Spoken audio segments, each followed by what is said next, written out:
So the most common questions: what will my death look like? What happens to my stuff?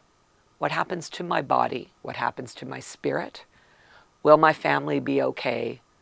Will my family be too okay is really, how will I be remembered? And those are really the 6 questions that kids who are dying ask me most often.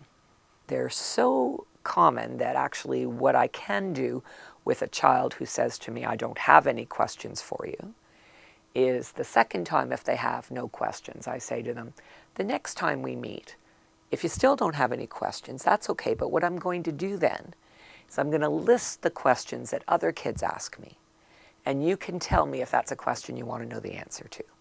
So if I'm in that situation, then I would say, well, you know, other kids your age that I've worked with have asked me, what will their death look like? Is that something that you're worried about, that you've wondered about? Kids want to know, other kids want to know what's going to happen with their stuff. And I'm here in your bedroom and I'm seeing you've got a great collection of this or that. And have you given any thought to what you would want to have happen to that? The next question is, what happens to me after I die? And there are 2 parts to that question. You might want to know what's going to happen to my physical being, my body. Where does it go when I die? You know, do I have to be buried? What would a funeral look like? Or you might not be so concerned about your body, but you might want to know about your soul or your spirit.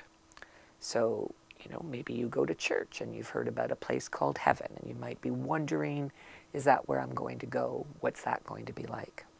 And the other big worry that kids have is you're worried about your family. You want to know that your family's going to be okay.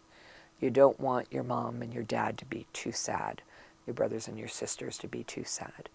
And so we can talk about ways that we, who've been working with you, will continue to help your mom and your dad and your brother and your sister after you've died. But I think, you know, there's another part that kids really worry about. And that's that I want my family to be okay, but I don't want them to forget about me. So, you know, there's some work you and I can do together, because we're going to come up with some ideas for your family and your friends. So we're going to have a number of you days. You know, one's going to be your birthday. We're going to pick some other days throughout the year where you've given really, really clear instructions to your family and to your friends about what they're to do on a you day. And that's one way that we're going to help make sure that you're not forgotten.